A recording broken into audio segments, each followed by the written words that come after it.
Well, there's a breaking update coming in with regards to when it comes to the EOU in Bihar sending out notice at least to 9 candidates. This is with regards to NEET paper leak case update, and the candidates and the parents are likely to be questioned. The questioning is basis on the links when it comes to a solver gang, and at least 13 arrests till now that have been made by the police. Now, these are all said to be NEET candidates from different districts of Bihar, and 4 of them who were arrested by the police at the time of paper leak.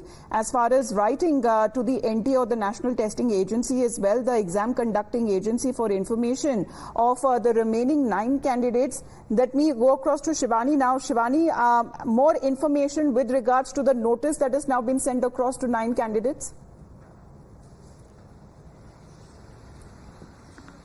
Amita, see, when we talk about NEET, there is a lot of protest that is happening all over the country, including Bihar and Delhi. Also, we saw how the students have been protesting. Yesterday, some students had already met Dharmendra Pradhan, the Minister for Education, and he has ensured that all the discrepancies and all the irregularities will be dealt with.